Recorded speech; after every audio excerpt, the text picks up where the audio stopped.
Hi hello ನಮಸ್ಕಾರ, ನಾನು Leena. Welcome back to Coorg life. ಇವತ್ತು ನಾನು ನಾನ್ ವೆಜ್ ಪ್ರಿಯರಿಗಾಗಿ ಕೂರ್ಗ್ ಸ್ಟೈಲ್ ಫಿಶ್ ಕರಿ ಮಾಡೋದನ್ನು ತೋರಿಸ್ಕೊಡ್ತಾ ಇದ್ದೀನಿ. ಇದನ್ನು ನಾನು ಟ್ರೆಡಿಷ್ನಲ್ ಸ್ಟೈಲ್ನಲ್ಲಿ ಅಥವಾ ನಮ್ಮ ಸಾಂಪ್ರದಾಯಿಕ ಶೈಲಿಯಲ್ಲಿ ಹಳೆಯ ಕಾಲದಲ್ಲಿ ಹೇಗೆ ಮಾಡ್ತಾ ಇದ್ರೋ ಅದೇ ರೀತಿ ಮಾಡ್ತಾ ಇದ್ದೀನಿ. ಇದನ್ನು ಹೇಗೆ ಮಾಡೋದು ಅಂತ ನೋಡೋಣ ಬನ್ನಿ. ಅದಕ್ಕೂ ಮುಂಚೆ ಸಬ್ಸ್ಕ್ರೈಬ್ ಆಗದೆ ಯಾರಾದರೂ ವಿಡಿಯೋ ನೋಡ್ತಾ ಇದ್ದರೆ ಪ್ಲೀಸ್ ಸಬ್ಸ್ಕ್ರೈಬ್ ಆಗಿ, ಹಾಗೆ ಪಕ್ಕದಲ್ಲಿರುವ ಬೆಲ್ ಬಟನ್ ಕ್ಲಿಕ್ ಮಾಡಿ. ಇಲ್ಲಿ ಫಿಶ್ ಕರಿ ಮಾಡೋದಕ್ಕೆ ನಾನು ಅರ್ಧ ಕೆಜಿಯಷ್ಟು ಬಂಗಡೆ ಮೀನನ್ನು ತಗೊಂಡಿದ್ದೀನಿ. ಇದನ್ನು ಚೆನ್ನಾಗಿ ಕ್ಲೀನ್ ಮಾಡಿ ವಾಶ್ ಮಾಡಿ ಕಟ್ ಮಾಡಿ ತಗೊಂಡಿದ್ದೀನಿ. ಈಗ ಇದನ್ನು ಮ್ಯಾರಿನೇಟ್ ಮಾಡ್ಕೋಬೇಕು. ಹಾಗಾಗಿ ಇದಕ್ಕೆ 1 ಟೀ ಸ್ಪೂನಷ್ಟು ಅರಿಶಿನ ಪುಡಿ, 1 ಟೀ ಸ್ಪೂನಷ್ಟು ಅಚ್ಚ ಖಾರದ ಪುಡಿ, ಹಾಗೆ ರುಚಿಗೆ ಬೇಕಾಗುವಷ್ಟು ಉಪ್ಪು, ಜೊತೆಗೆ ಕೂರ್ಗ್ ಸ್ಟೈಲ್ ವಿನೆಗರ್ ಅಥವಾ ಕಾಚಂ ಪುಡಿಯನ್ನು 1 ಟೀ ಸ್ಪೂನಷ್ಟು ಹಾಕ್ಕೊಂಡು ಚೆನ್ನಾಗಿ ಮಿಕ್ಸ್ ಮಾಡ್ಕೊಳ್ತೀನಿ. ನಾನಿಲ್ಲಿ ಖಾರದ ಪುಡಿಯನ್ನು ಕಡಿಮೆ ಪ್ರಮಾಣದಲ್ಲಿ ತಗೊಂಡಿದ್ದೀನಿ. ಹಸಿಮೆಣಸು, ಒಣಮೆಣಸನ್ನು ಹಾಗೂ ಪೆಪ್ಪರನ್ನು ಹಾಕೊಳ್ಳೋದ್ರಿಂದ 1 ಟೀ ಸ್ಪೂನಷ್ಟು ಮಾತ್ರ ಹಾಕ್ಕೊಂಡಿದ್ದೀನಿ. ಖಾರ ಜಾಸ್ತಿ ತಿನ್ನೋರು ಬೇಕಿದ್ರೆ ಹೆಚ್ಚಿಗೆ ಹಾಕ್ಕೊಳ್ಬೋದು. ಈಗ ಇದನ್ನು ಚೆನ್ನಾಗಿ ಮಿಕ್ಸ್ ಮಾಡಿ ಇದನ್ನು ಹೀಗೆ ಅರ್ಧ ಗಂಟೆಗಳ ಕಾಲ ಹಾಗೆ ಬಿಡ್ತೀನಿ.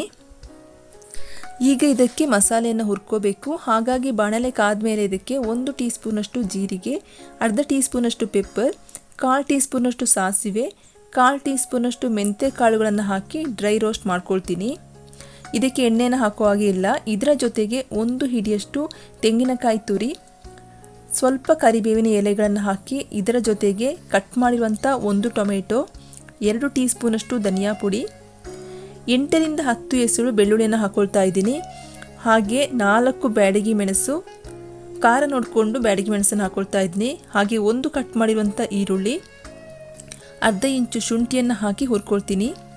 ಈಗ ಇದಕ್ಕೆ 1 ಟೀ ಸ್ಪೂನಷ್ಟು ಎಣ್ಣೆಯನ್ನು ಹಾಕಿ ಈರುಳ್ಳಿ ಟೊಮೆಟೊ ಚೆನ್ನಾಗಿ ಮೆತ್ತಗಾಗುವವರೆಗೆ ಇಲ್ಲಿ ರೋಸ್ಟ್ ಮಾಡ್ಕೊಳ್ತೀನಿ.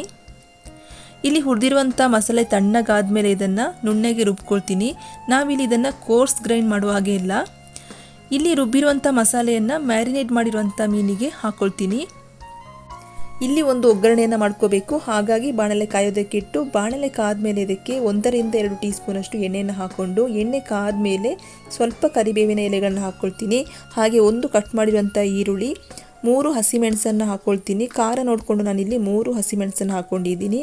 ನಂತರ ಇದನ್ನು ಇಲ್ಲಿ ಈರುಳ್ಳಿ ಹಸಿ ವಾಸನೆ ಹೋಗುವವರೆಗೆ ಹುರ್ಕೊಂಡು ಈಗ ಇದಕ್ಕೆ ಮಸಾಲೆ ಹಾಕಿರುವಂಥ ಮೀನನ್ನು ಹಾಕ್ಕೊಳ್ತೀನಿ. ಇಲ್ಲಿ ನಾನು ಗ್ರೇವಿ ಕನ್ಸಿಸ್ಟೆನ್ಸಿ ನೋಡಿಕೊಂಡು ನೀರನ್ನು ಹಾಕ್ಕೊಳ್ತೀನಿ. ನಾನು ಇದಕ್ಕೆ 2 ರಿಂದ 3 ಕಪ್ನಷ್ಟು ನೀರನ್ನು ಹಾಕ್ಕೊಂಡಿದ್ದೀನಿ. ಈಗ ಲಿಡ್ ಕ್ಲೋಸ್ ಮಾಡಿ ಇದನ್ನು 5 ನಿಮಿಷಗಳ ಕಾಲ ಕುದಿಸಬೇಕು. ಇಲ್ಲಿ 1 ಕುದಿ ಬಂದಮೇಲೆ ಸಾರು 1 ಕುದಿ ಬಂದಮೇಲೆ ಇದಕ್ಕೆ ರುಚಿ ನೋಡಿಕೊಂಡು ಸ್ವಲ್ಪ ಉಪ್ಪನ್ನು ಹಾಕ್ಕೊಳ್ತೀನಿ. ಹಾಗೆ ಇದಕ್ಕೆ 1 ಟೀ ಸ್ಪೂನಷ್ಟು ಸಕ್ಕರೆಯನ್ನು ಹಾಕ್ಕೊಳ್ತೀನಿ. ಇಲ್ಲಿ ಉಪ್ಪು, ಹುಳಿ, ಖಾರ ಎಲ್ಲವೂ ಹೊಂದಿಕೊಂಡು ರುಚಿ ಹೆಚ್ಚಾಗಲಿಕ್ಕೆ 1 ಟೀ ಸ್ಪೂನಷ್ಟು ಮಾತ್ರ ಸಕ್ಕರೆಯನ್ನು ಹಾಕ್ಕೊಳ್ಬೇಕು. ಹಾಗೆ ಸಾರು ಇಲ್ಲಿ 2 ರಿಂದ 3 ಕುದಿ ಬಂದಮೇಲೆ ಇದಕ್ಕೆ ಕೊನೆಯದಾಗಿ ಕರಿಬೇವಿನ ಎಲೆಗಳನ್ನು ಹಾಕಿ ಫ್ಲೇಮ್ ಆಫ್ ಮಾಡ್ಕೊಳ್ತೀನಿ. ಒಳ್ಳೆಯ ಪರಿಮಳದೊಂದಿಗೆ ರುಚಿಯಾದ ಕೂರ್ಗ್ ಸ್ಟೈಲ್ ಬಂಗುಡೆ ಮೀನಿನ ಸಾರು ರೆಡಿಯಾಗಿದೆ ನೋಡಿ. ಕೊಡಗಿನ ಶೈಲಿಯ ಅಡುಗೆಯನ್ನು ಇಷ್ಟಪಡುವವರು ಒಂದು ಲೈಕ್ ಮಾಡಿ, ನಿಮ್ಮ ಫ್ಯಾಮಿಲಿ ಫ್ರೆಂಡ್ಸ್ ಜೊತೆ ಶೇರ್ ಮಾಡಿ. ನಾಳೆ ಮತ್ತೊಂದು ರೆಸಿಪಿಯೊಂದಿಗೆ ಮತ್ತೆ ಸಿಗ್ತೀನಿ.